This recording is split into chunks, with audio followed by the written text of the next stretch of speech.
All right, everyone, we can go ahead and get started, and folks can kind of trickle in as they will.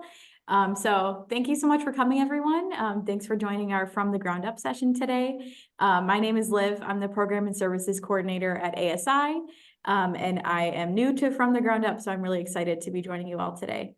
Today we are joined by Sean Crawford, who is going to be enlightening us on Board Building 101. Very excited about today's session.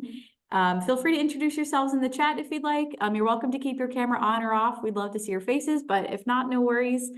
And yeah, I'm going to pass it over to Sean.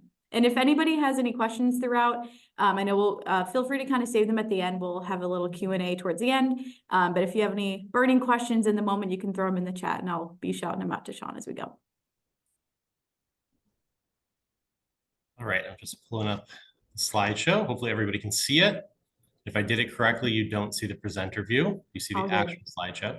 So like Liv said, if you have any questions, feel free to put them in the chat. I'm going to pose a few questions throughout the presentation as well as the very end. But to get started, my name is Sean Crawford. I work in the nonprofit sector, primarily in arts programming. So my past experience are with theater companies, with arts education, and right now I'm over at Buffalo Center for Arts and Technology. And on the side, I've done some consulting work primarily in central New York around board development and fundraising with some work around strategic planning. So part of the reason I wanted to do this presentation is I hear a lot of comments about how difficult it is to recruit people to nonprofit boards, particularly around the idea of diversity. How do you diversify your board?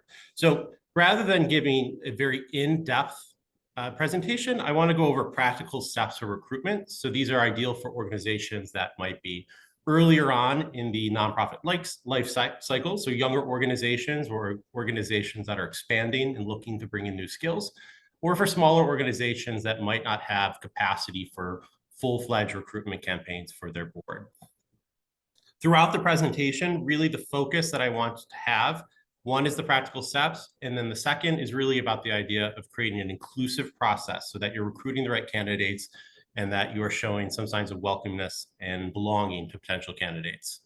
In addition to that, I want to focus a lot on engagement. So when we're talking about recruitment, we're really thinking about, right, from day one, how can we make sure that our board members are engaged in our work in a meaningful way so that we're not disappointed and they're not frustrated moving forward. So the best place to start is this quote by Jim Collins. And I really want you to think about the idea of you need who first, then what when it comes to nonprofits. It doesn't matter how lofty your goals are. You could have a goal to cure or to feed every hungry person in America. But if you don't have the right people and the right skill set on your board, you're not going to achieve that goal or you're going to fall short. So it's really important that from the early phases of your nonprofit, or if you're just diving into recruitment, you take a step back and say, what are the skill sets I need? Who do I need on my board to accomplish our goals? We're going to talk a little bit how you inventory that. And we're going to talk about goal setting in a little bit. But I really want you to think about, it's less about your vision and more about who's involved in the process to help you reach that end goal. Research shows us that diverse teams also outperform their peers. They're going to help you realize blind spots in your performance. They're going to bring new skills and new perspectives to your work so that your work is enhanced, so that you're doing the best possible work and your impact is growing. Again, this is to reiterate the idea that you need skills and you need some experiences in order to meet the expectations you have for yourself and for your organization. Now, when we're talking about recruitment, the traditional approach is you go out, you look for someone, you bring them in. But realistically, there's a cycle around recruitment that involves bringing somebody into your organization, identifying who that is, recruiting them. There's an engagement piece and there's a revitalization piece. So when we're talking about the recruitment cycle, we're really talking about these three main steps of recruitment, engagement, revitalization, with the idea that recruitment is a journey for a board member. It's more than a year cycle. And the goal is to celebrate the work that they do, to evaluate your current makeup, and then identify what you need to continue on your journey to reaching your goals. So throughout the process, we're really ensuring continued engagement. And I want you to understand that depending on the size of your organization and maturity, the timeline of these tasks are going to vary. So we're going to talk a little bit about, say, cultivation today. Cultivation looks very different for a large nonprofit that has resources to cultivate or to steward individuals for years before they bring them onto their board, whereas smaller organizations might have to have a more literal job posting interview process in order to bring new people into the organization. So today we're really going to focus on these earlier aspects. We're going to look at what it takes to identify the skills we need. How do we cultivate, whether it's new people into the organization or unsuccessful interview candidates? How do we get them involved in our work so we find the right fit for them? The steps it takes to recruit somebody, as well as the orientation process, which tends to get lost in the traditional recruitment approach. Throughout each of these, my goal is to really give you actionable steps you can take back to your board, you can take back to your leadership or your staff and say, these are the steps we need to figure out, particularly if this is your first time really diving into recruitment. So the first thing you have to do before you start any sort of campaign is you have to set goals around not only the process, but you need to figure out what are your goals for your organization for the next 3 to 5 years. With the understanding, you might spend the next 6 to 12 months recruiting people for your board. It's going to take another year for them to be fully oriented in your organization so that by year 3, you have the skill sets and the trained personnel to meet those 3 to 5 year goals for your organization. So when it comes to setting goals, it's not a matter of filling seats on your board. It's not a matter of just saying, XYZ Foundation sent us a note saying we need to diversify our board if we want more funding. It's more than that. You really want to look deeper. What are your long-term goals? And then we're going to look at what are the skills we need and what are those prospective pools we're going to be recruiting from. So really think, what does the organization need to accomplish? And then take a step back and say, who is going to help us get there? So the first step of that is looking at who's currently on your board. And we're going to inventory our existing skill sets. So if you did a search on board inventory or board composition matrix, you'll get basically a blank form that you'll provide to your board members, where you'll check a box on demographics. So I'm in this age group, I am this gender, I am this ethnicity. I'm going to mark down what skills I have. If I have finance expertise, I'll mark that down. If I have HR, I'll mark that down. Mark down any practical skills. So we might want to know what members, or do we have any members on our board that have strong written communication skills or have previous fundraising experience? And what you're going to do is you're going to take this form. You can do a Google survey. Again, if you just look online, you can find examples, or I'm happy to share something with you after the fact if you reach out. And we're going to determine, what do we currently have on staff? We're going to review that inventory, and we're going to figure out what's missing and preventing us from reaching our goals or attaining our mission and our vision. And then from there, we're going to look at what sort of pools we can recruit from. So we're not just thinking of an individual based on one characteristic. I think everybody on this call probably gets the sense that you don't say, I need to recruit X number of minority people to have more diversity in our board. It doesn't value the person. Instead, you say, these are the skills I need. And then I'm going to look for a pool of people that represent the makeup of our constituents or of our service area that also has these expertise. And I'll talk about that a little bit on one of the next slides about the person versus the pool. But really, this first step is about figuring out what you have and what you need. And the 3 categories in that are this idea of perspectives and lived experiences. So this might be demographic data. Somebody who is in their 60s and 70s has a very different lived experience than somebody who's in the early 20s and is first getting on a board. Each of those perspectives is important depending on what your goal is. Perspectives also might include adjacent sort of things. So if you have a nonprofit focused on youth advocacy, LGBTQ advocacy, maybe it's beneficial to have a family member of somebody who may have committed suicide when they were a teen because of who they were. Maybe having that extra vision is going to help you make the best possible choice as you're trying to attain your goals, whether it's to have a state-of-the-art suicide prevention center or LGBTQ resource center. It's important to think not just about one category when recruiting, but what is that whole person and what is that whole approach you need in order to meet your goals. Competencies and practical skills, or soft skills, are those extra skills that might not be expertise, but are beneficial. So what are written and verbal communication skills? Is somebody qualified for public speaking? If the executive director isn't out and talking to news outlets, is there somebody that's comfortable with public speaking? What are their networking skills? It's vital to have somebody on your board that's able to network with other organizations, with corporations, with foundations that can bring people in as fundraising resources. We might also be looking at practical skills and competencies in terms of previous board experience. Is it necessary for somebody to have previous board experience before they go into your organization? Or are you willing to train new members? And then expertise are really those hard hitters that every board wants. Every board wants somebody with legal expertise, ideally someone with HR. So you want somebody that has nowadays some sort of technical or IT expertise. Accounting and finance is incredibly important for nonprofits, especially since they have a different way of reporting than your traditional for-profit organization. So I'm going to pause real quick, and Liv, maybe you can help me with this. So you can put this in the chats, or feel free to turn off your microphone, raise your hand. Let's imagine that as a group, we are part of a hospital that's looking to add a new wing. And our new wing is going to be a state-of-the-art surgical center and outpatient center. On the board right now, we have primarily white male, and they are the best surgeons in the country. So knowing they're on the board, they're going to know exactly what we need from a surgical center, but what might they be missing without having some sort of diverse representation, whether it has to do with cultural background, age, whatever it might be. What will we miss, or what should we have?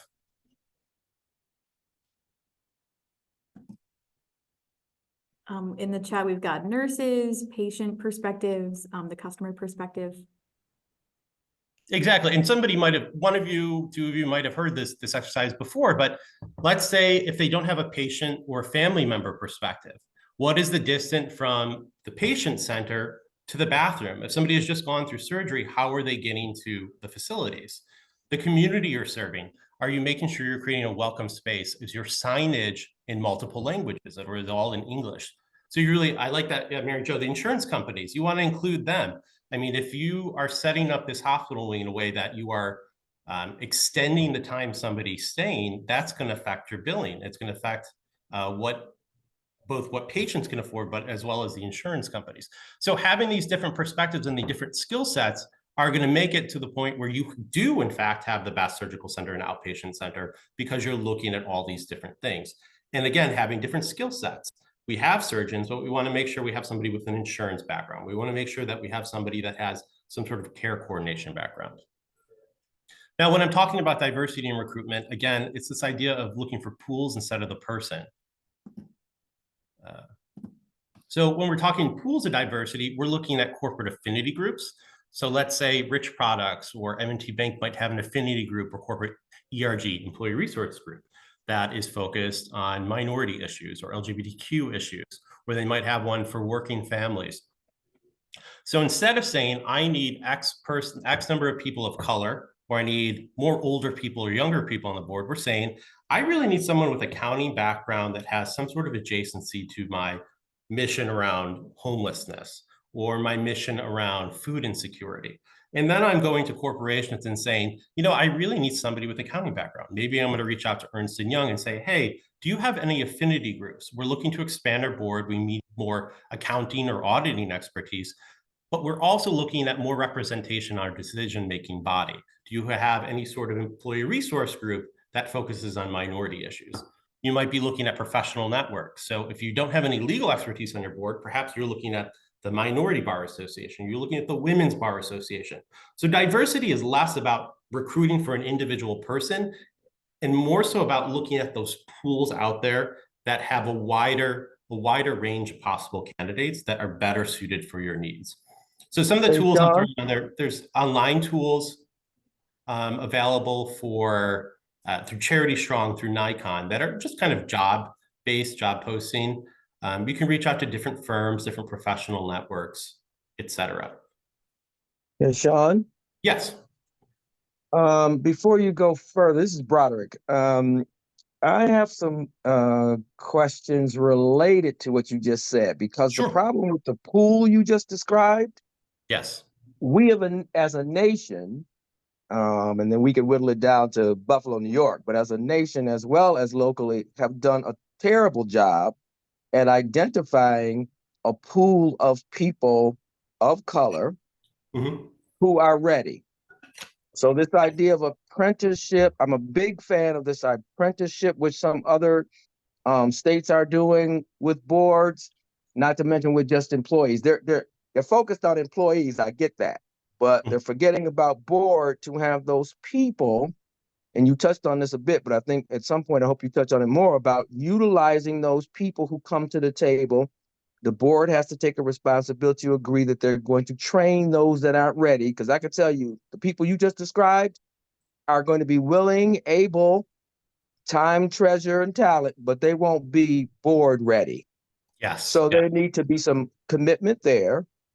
And then there needs to be some commitment to say, if they don't fit into the basic needs of what the board needs, which is governance and finance, and governance / HR, how do we engage those people to keep them connected to that board's mission and work? For instance, getting them on a board committee. Yes. And if your bylaws doesn't allow for outside external people to be on your board committee, it should, for a variety of other reasons, but it should, so that those people can step. I've had situations where we've done this. ASI is an example where we've took somebody and put them on a committee, and they wrote cream rises to the top. They saw the mission, they saw the bigger picture quick, and they ended up being on the board, and I believe now is the vice president of the board. So I had a mission and a vision of how the board needs to move forward. So I just want to hope you can spend some time on. It's more than just looking at your list, right? It's more than what you said, filling seats of people of color.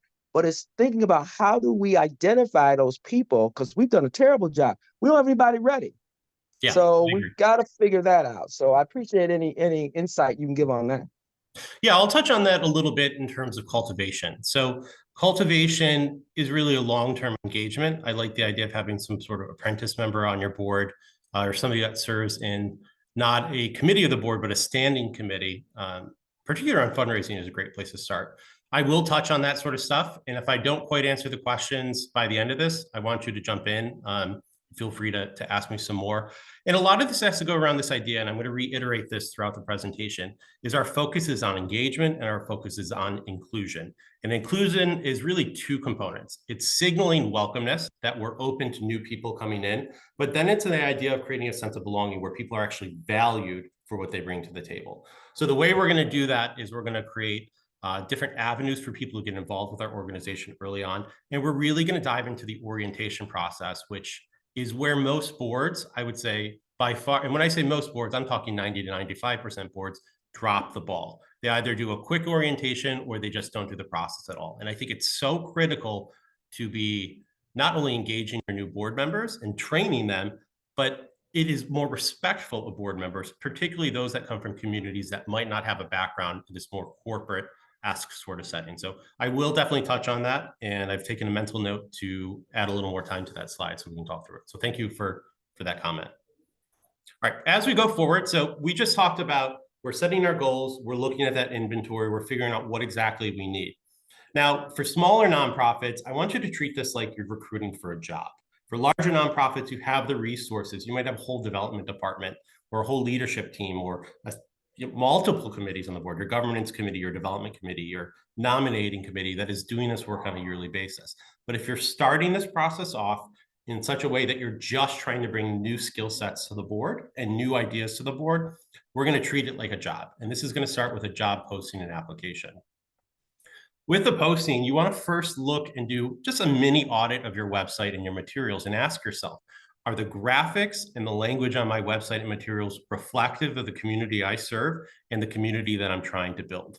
What am I signaling about my culture based on what I'm putting out there? If you're an East Side after school organization and your leadership is all white and your board is all white and the pictures you have are of white teachers helping minority participants, what is that signaling about inclusiveness on the decision-making level within your organization? So first, we're going to take a step back and say, what do we want people to think of our organization? And this isn't a matter of tricking anybody. It's really taking a step back and saying, this is important to us, that this is how we better reflect the community we're serving. So you're going to look at your website and materials, and then you're going to put together a job posting. And just like a traditional job posting, you might ask for an application and a resume, especially if this is a quote, cold candidate coming in.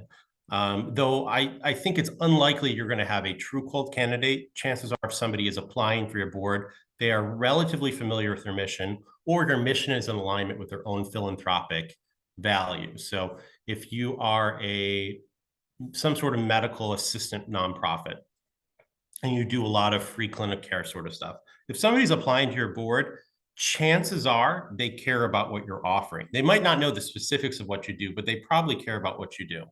So we want them to have an application and resume, including possible references.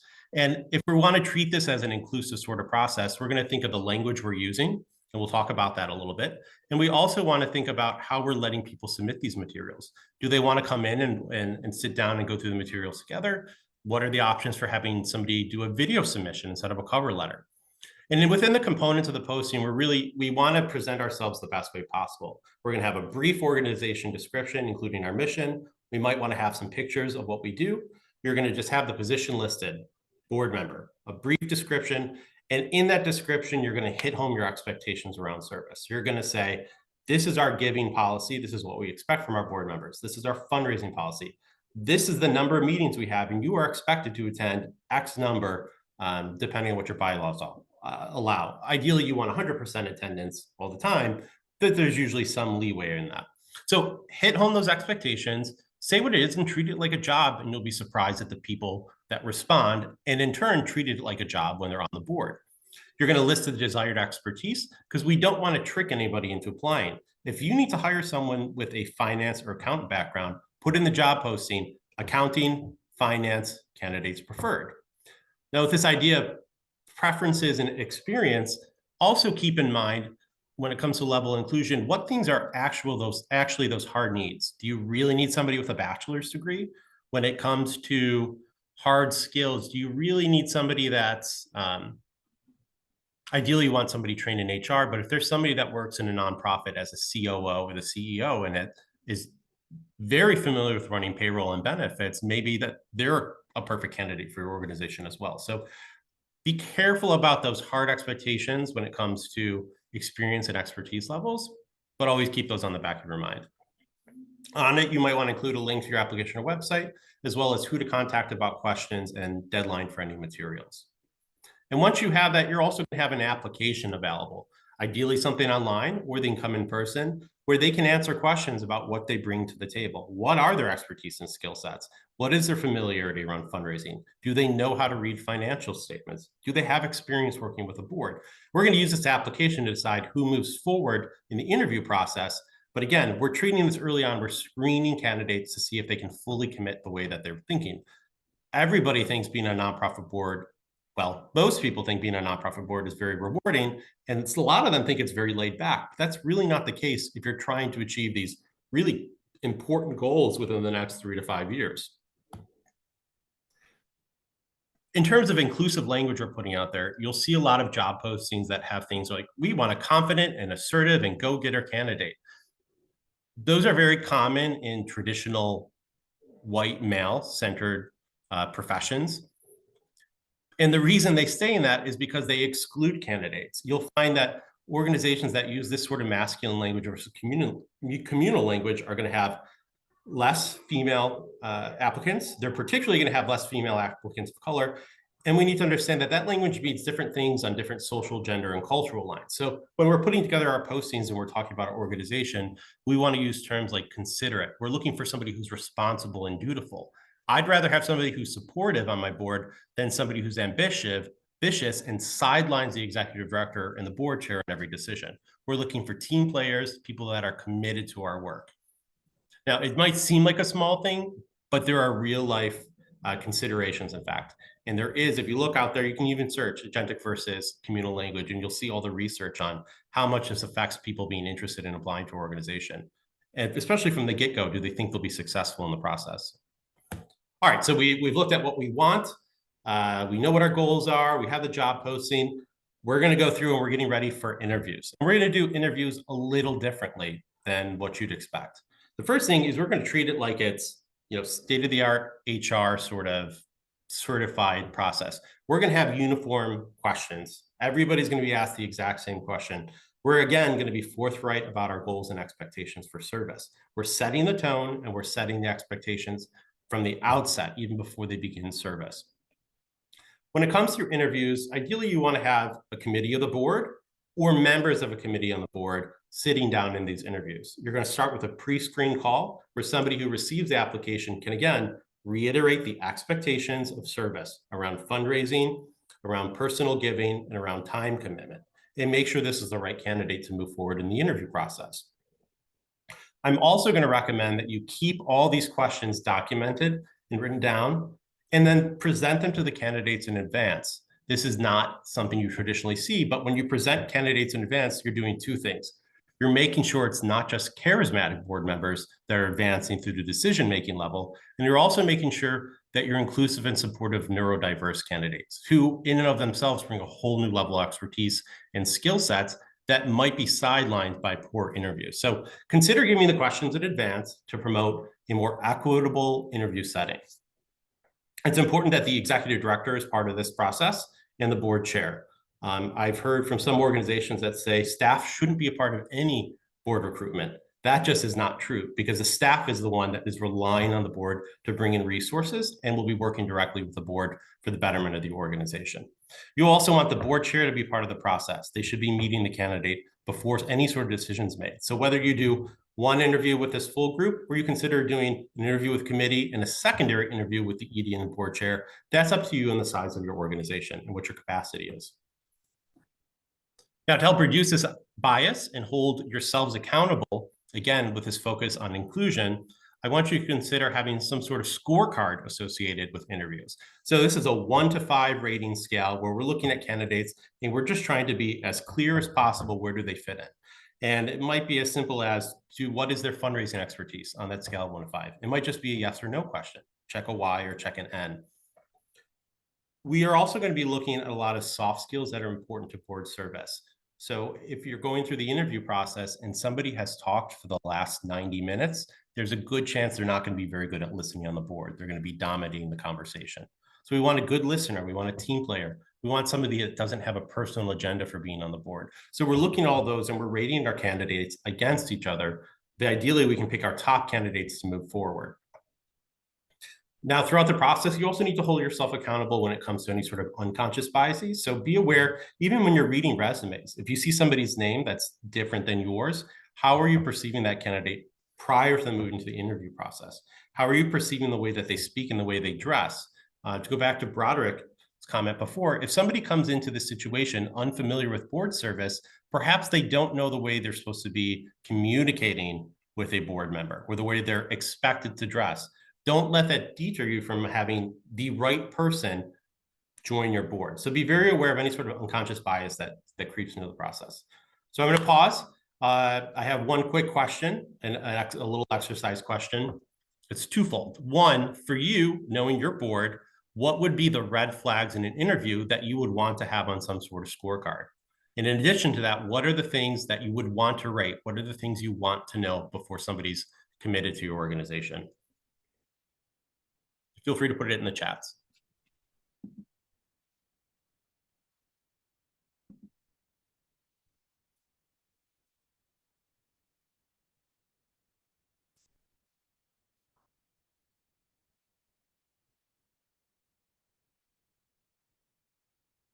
Oh, sure, I'll put in the question. So the question is, what are the red flags? Cultural, yeah, you want somebody who's culturally competent. You don't want somebody coming in, if you're working with an organization that has to do with refugee resettlement, you don't want a board member coming into interviews referring to a whole population as those people. That is not ideal for a good candidate. Yeah, are they hiding any sort of finances that you should know about?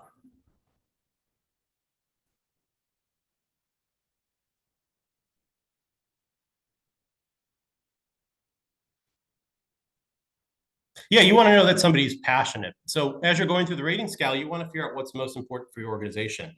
Ideally, you want somebody who's passionate about your work that's going to commit to the work that you do. Good. Those are all good answers. Do we have any questions before I move on to the next step? We're going to talk about the decision process and then move into orientation. Feel free to unmute or to put into the chat. Yeah, Mary Jo, resume builders. That again, that personal agenda piece.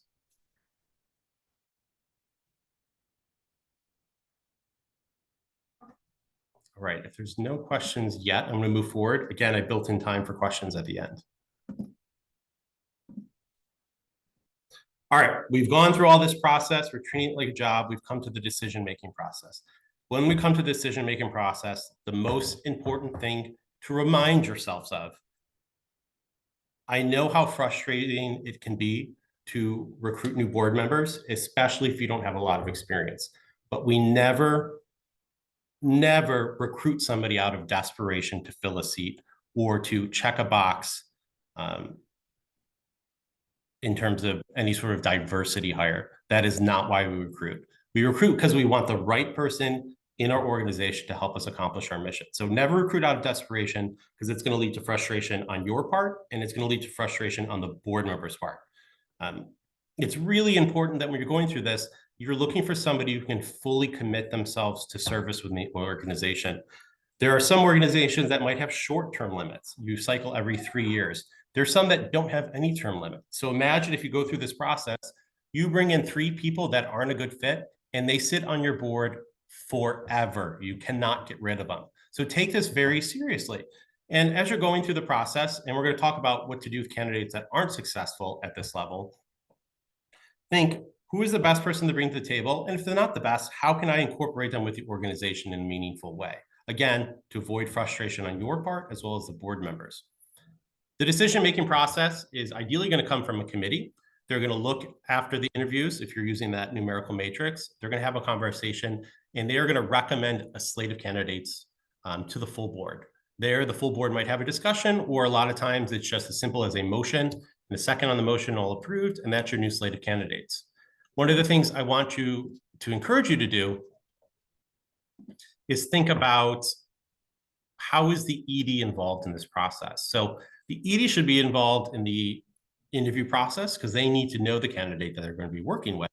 But the ED, a lot of organizations will put into some sort of procedures that the ED has a veto power throughout the process. So if somebody's recommended by the committee to the full board and the ED has met with them and knows this is just not a good fit, they should have the ability to say, listen, I know I can't work with this candidate. I know that they're not right fit. Maybe we can work somewhere else. You know, it's going to vary depending on your organization as well as what's incorporated in your bylaws or any other procedures. But again, to reiterate, no matter how you do it, it's important that the executive director is part of this process. So the next step, and this really kind of goes into some of the stuff Broderick had mentioned before, but we want to talk about orienting our new members. So how are we training our new board members and setting them up for success? Really, orientation isn't just about an introduction piece. It's about setting up the candidate for success through service. We've talked about inclusion in terms of welcomeness and bringing people in. This is where we're going to show candidates they are valued for who they are, they're valued for their unique identity and what they bring to the table. And we are showing that we celebrate them for their uniqueness. This is by far the weakest area in performance for boards. Whether you are on this call as a staff member or as somebody who served on a board, I would guess most of your experiences involve little to no training for your board members. There seems to be this myth that board members are these professionals that come to join an organization, have all this professional advice for these nonprofits that don't know what they're doing. And it's just not true. Board members need to be trained how to be on a board. If they don't, they're not going to be set up for success. Now, where I like to differ from some people or some organizations with orientation is the idea of we have a pre-boarding process before the first meeting and then an ongoing onboarding process. And the reason we do this is we want to maximize engagement of the board member from the get-go. So with the orientation, we're really looking to lay long-term foundations for success by orienting them to board service, what it entails, to the other members who they're going to be working with, to the organization, its mission, its program services, to our financials and the time demands. And again, we're reiterating expectations around personal giving and time commitment. The pre-boarding process is really the moment from the decision is made and the candidate accepts in that first meeting. This is not a process that should be rushed. It should be a process to really introduce this board member to what you do and then set them up so that from that first meeting, they have something to offer. The worst thing you can do is bring in a new candidate and have them not talk for the first 6 or 12 meetings. You brought them on for a reason. You value what they bring to the table. Make sure they are set up for success. So our goal is really to have them ready to participate, again, to reiterate the tone of their service and the sort of culture we're looking to build. The easiest step for this, and this is probably the only thing most boards do, but at least it's something, is creating some sort of board packet of materials, something to orient them to the service. So quick question, you can just do a hands up or thumbs up. Who on this call has a board packet for their organization? If anybody.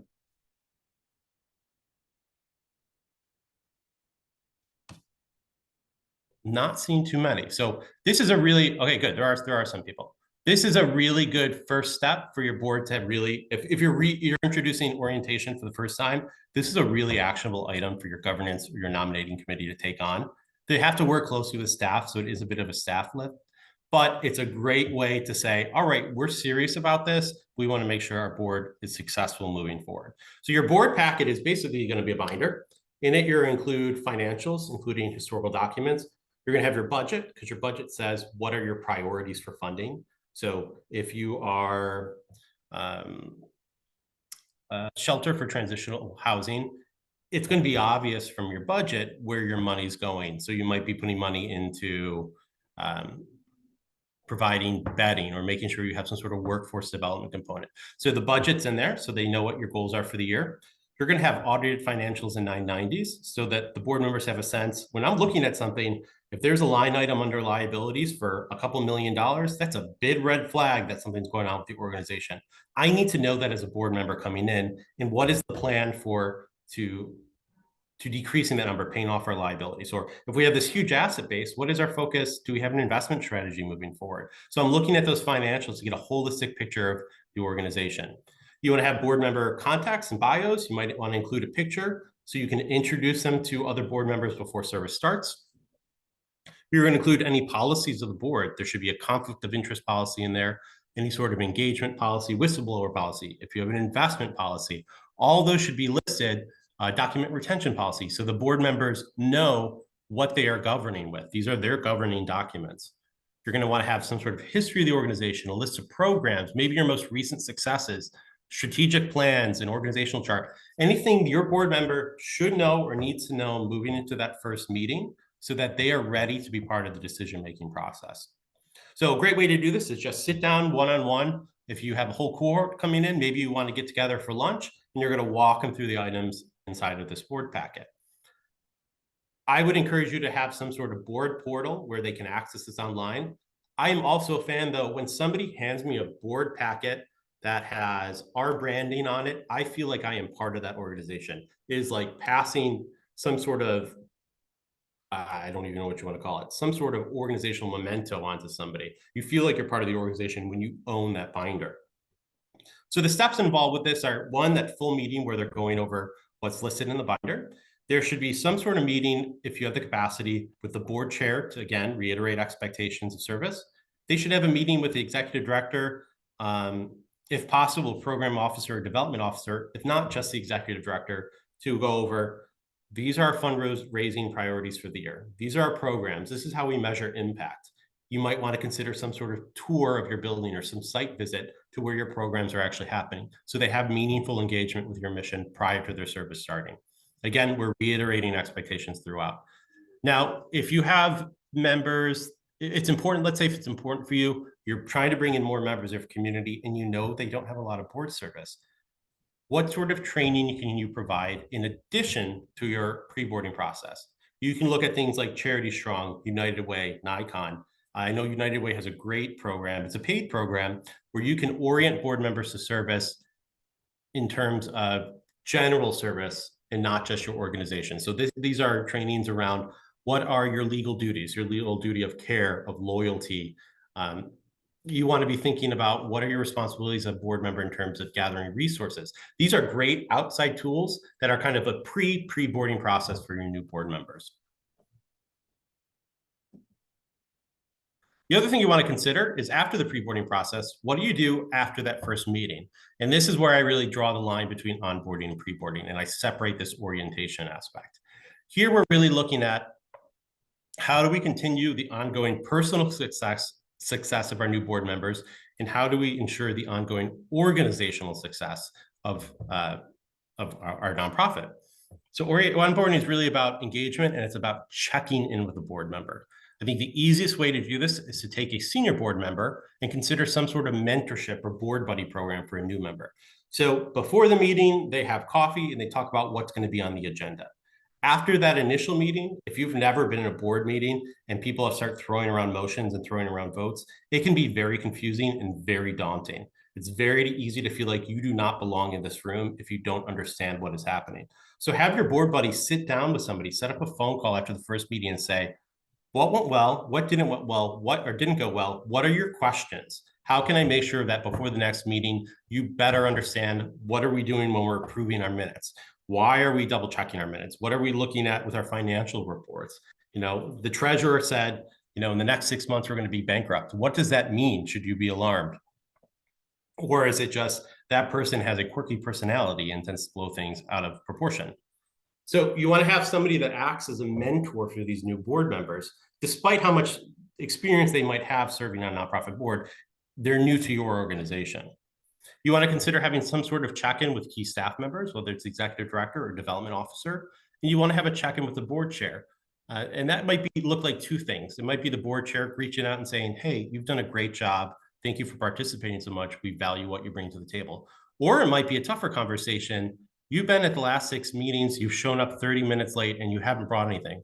This is why we recruited you. Do you think you're still able to offer those things, provide more training, or perhaps do you think this is a good time to step back from board service and allow somebody else to fill your seat?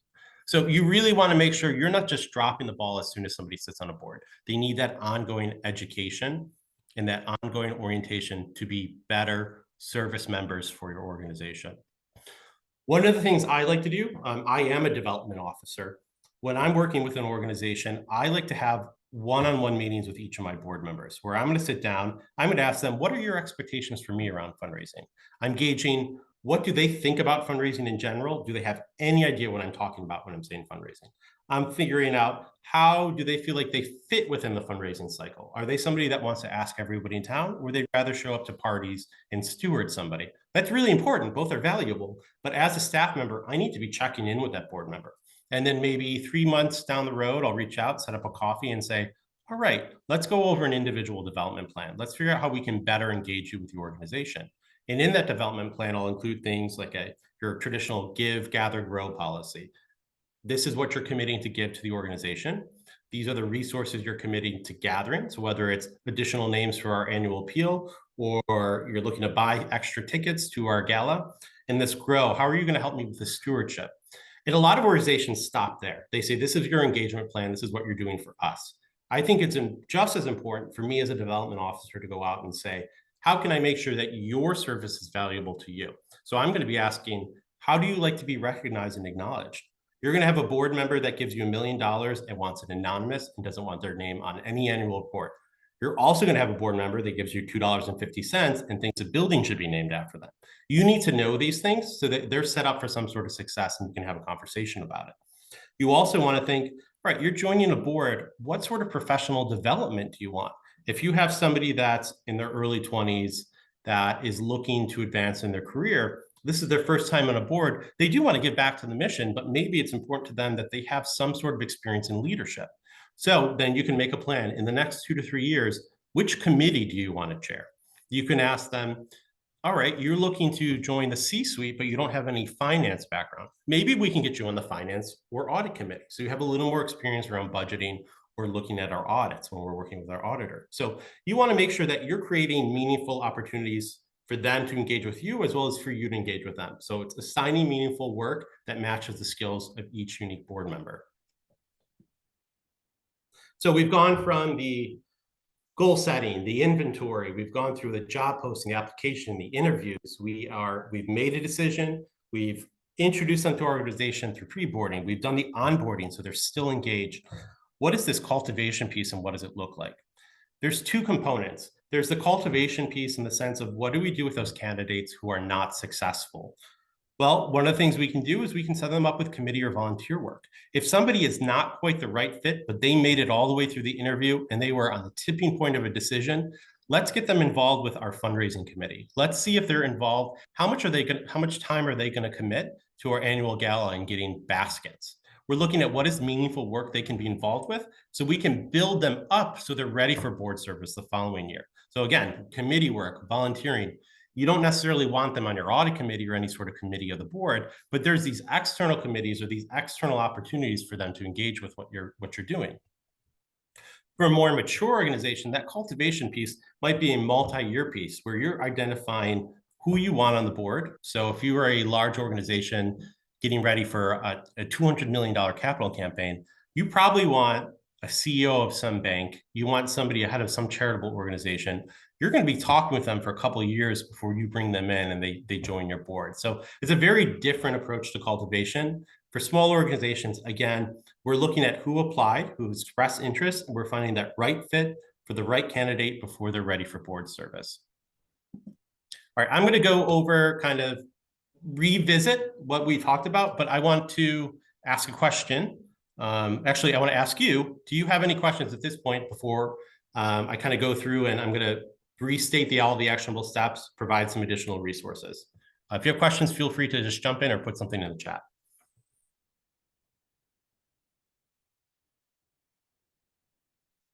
I like Matt's comment about the $1 million board member, please.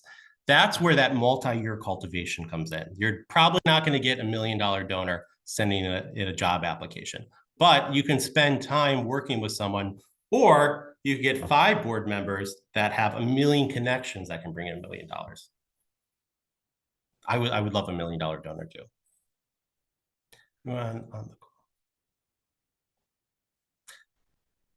Do you know what, Dave? Liv, can you make a note to ask me about board packet? There are some templates. I know there's a nonprofit consultant, Joan Gary. She has a website. She's got a great list for a board packet, what you should include. Board Source has a lot of resources, but a lot of those are paid resources. But yes, I think I have a list of a board packet that I had put together for a couple of organizations.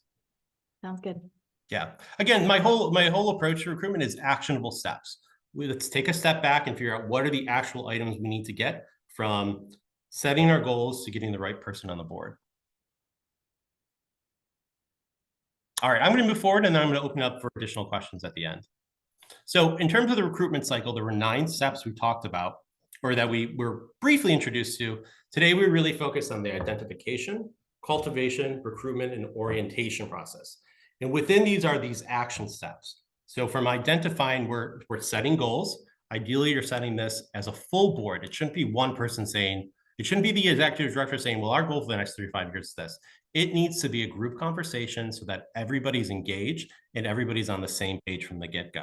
If you're not on the same page in terms of goals, you are not going to set yourself up for success, and you certainly are not going to set up your new board members for success. So set your goals 3 to 5 years out with the understanding it's going to take time to orient new board members, and with the understanding you can't look 10 years down the road because you don't know what your nonprofit's going to look like. So really that 3 to 5 year, I think, is a good range.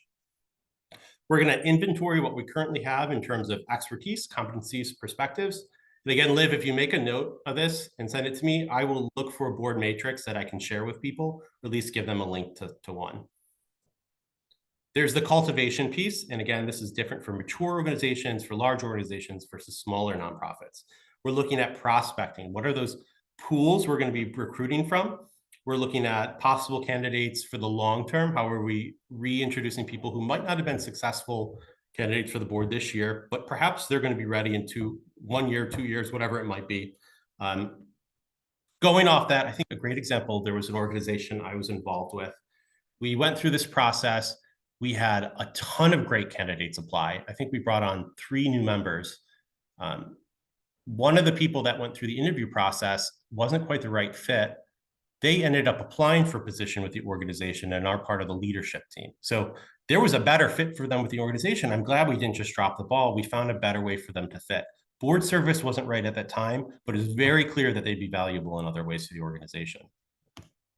With cultivating, we're involving people in some way before they're asked to join the board. Again, that might be different depending on the size of your organization, the timeline.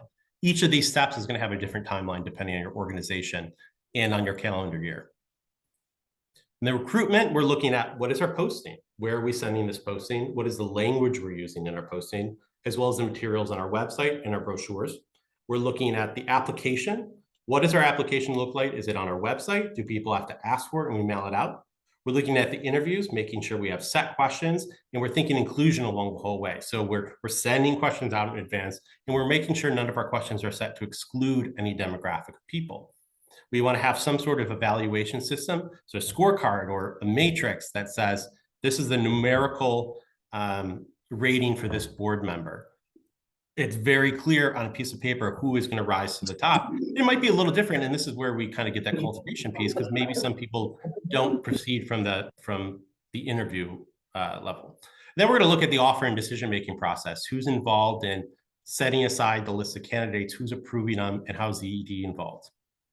For orienting, we have the pre-boarding process, we have the onboarding process. And throughout each of these categories, the identification, cultivation, recruitment, and orientation, we're signaling to these board members the culture we're trying to build, we're promoting inclusion, and time again, we're reiterating expectations so we're not disappointed when somebody joins a board and doesn't know what's expected of them. Couple slides left. So this one, I just want to give over some tips based on times I've done this. I've done it with quite a few organizations. If this is your first time, document the process. So I like having just a board recruitment binder where you include there, this is what our application looks like. This is what our inventory sheet, our matrix looks like.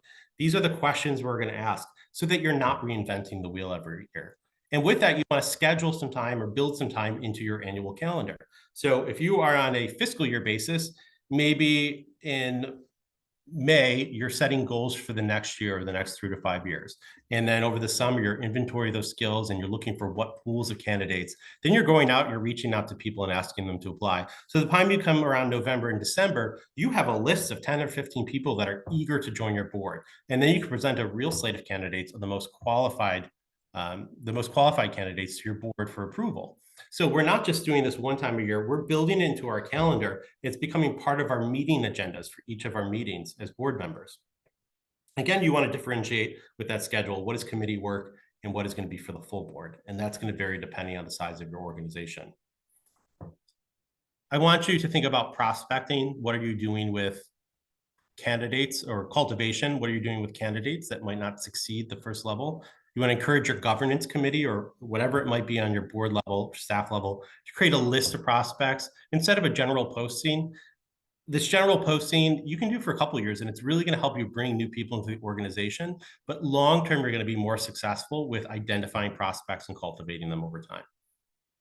I said this before, you don't want to pressure anybody into service. So if somebody's not right for service, don't beg them to join your board because you are not going to have a pleasant experience. So don't pressure them, and also don't pressure other board members into choosing someone who's not a right candidate. If you're split down the middle, 50-50, if a candidate's a good choice, chances are they're not going to be a good choice. They're not going to be a good fit. So find other ways to engage them with the organization. Again, you're reiterating your expectations. Don't gloss over time commitment. Don't gloss over the giving level that is expected of them. They're fundraising expectations.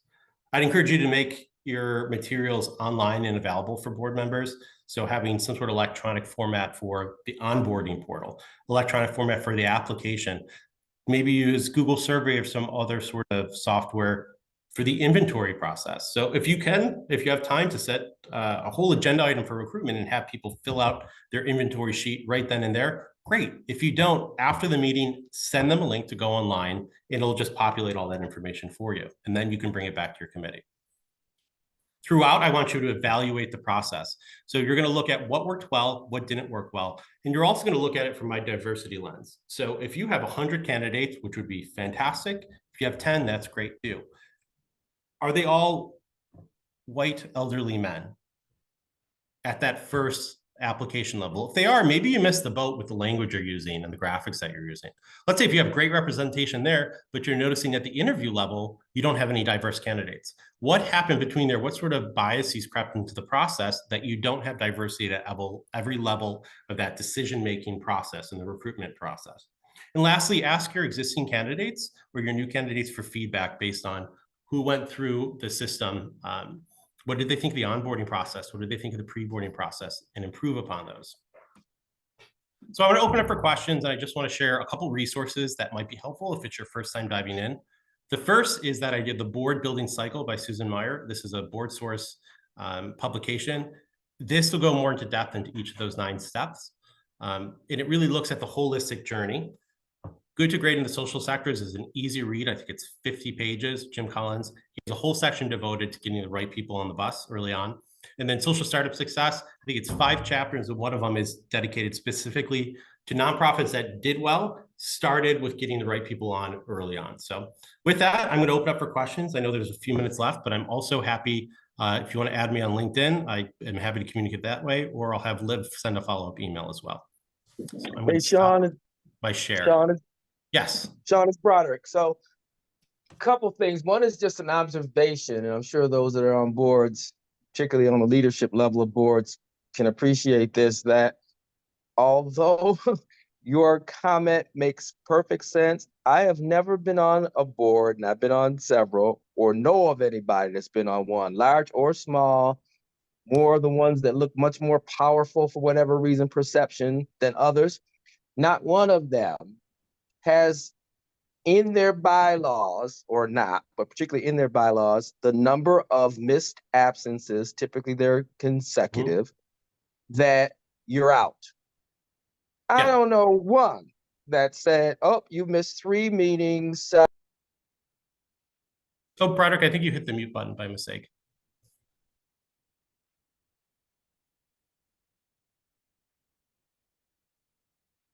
Broderick, if you're talking, we can't hear you. Oh, I'm sorry. Can you hear me now? Yeah. Okay, so no one's ever held anybody accountable, to my knowledge, with doing that. In particular, to saying you missed 3 consecutive ones, sorry, you're out. Particularly when if it's give or get, and those people give a lot of money to the organization. They probably ain't doing that. So I think we all have to have courage, to say that to someone. And then if they do have a real reason why they haven't been there for 3, which I can't imagine what that would be, that they haven't let you know, I guess you have to handle that case by case. The other thing I was going to, as a question for you that you can help, is engagement on the board for staff trainings, outings. I guess it's the perceived notion that I come to all the meetings, I'm engaged during the meetings, I give if giving is necessary, both in kind as well as, fiscal. So I'm giving all I'm going to give. I'm not coming to all these little extra things and all that going on. So what's your thought about that? So 2 things. The first, to touch on the bylaw issue. This is why I really push the idea of treat this like a job and set your expectations. And eventually you're going to see a culture shift. Culture shifts don't happen overnight. They take years to happen. But if your board is committing to building a better board, and they have a sense that we're going to start using our bylaws for what they're meant for, you're going to start to see that change. The other thing, and this is it's not meant to be a shameless plug, but I'm going to be doing a presentation with ASI next month that's focused primarily on board engagement from the staff level. So what can you do as a staff member to maximize board efficacy? How can you engage board members in a meaningful way? What does that look like from a staff member, knowing, especially if you're an executive director, you might feel that your board is your boss. What does it look like, that communication? So again, not a shameless plug, but I encourage you to come to that one too, or reach out to me outline or offline. I'm happy to share some ideas. I saw a question from Matt about specific networking spaces for meeting people who could become board members. United Way has a program that they were doing it, I know, before the pandemic, for young members, or for people interested in board service. They would take a course, and then there'd be a networking component at the end where nonprofits could table and find new board members. That's one way. I like to bring in organizations like Leadership Buffalo for tours, and I always make sure I have some sort of actionable ask at the end. One of the things I see a lot of organizations doing, and I saw that G is on this call, Homestead Parks, for example, he does a young professionals program. So they're bringing people into the organization, and at the end of it, they're encouraging them to get involved with committee work. So there's different levels. Having a young professionals program is a heavy, heavy lift if you're a small staff. You can also look at networking spaces if you want to do presentations at like a Zonta club or a Rotary club. You can reach out that way and say, this is what we do. And at the end of your presentation, have some sort of ask. Like, if you want to find out more, become a donor, or we're looking for board members with this expertise. That could be a good opportunity as well. Let's see, what other questions? Yep, I think Liv is going to be sharing this afterward. Yep. Again, yep, the UBEC thing that they put in there, the United Way, is great too. I think we're about out of time, but again, I put my LinkedIn thing there. Send me a message or just get in touch with me.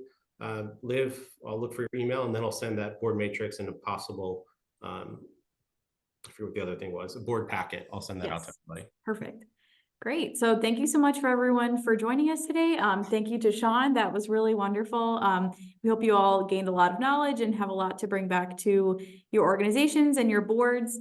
And as Sean mentioned, he's going to be doing another session with us for From the Ground Up through ASI. That's going to be on April 11th. And that one's going to be in person and kind of a more workshop style, kind of more interactive, a smaller group. And that's going to be at the Central Library. And it's not on our website yet, but check back by the end of the week. You should be able to sign up there. And if you have any questions, feel free to reach out. And we'll also be circulating this recording afterwards. Feel free to get in touch with either Sean or I if you need anything. Thanks so much. And yes, I know recruitment's hard, but that's why I broke it up into steps. It is something you can do.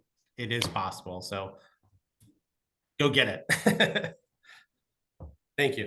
Thanks, everyone. Thank you. Thank you. Thank you.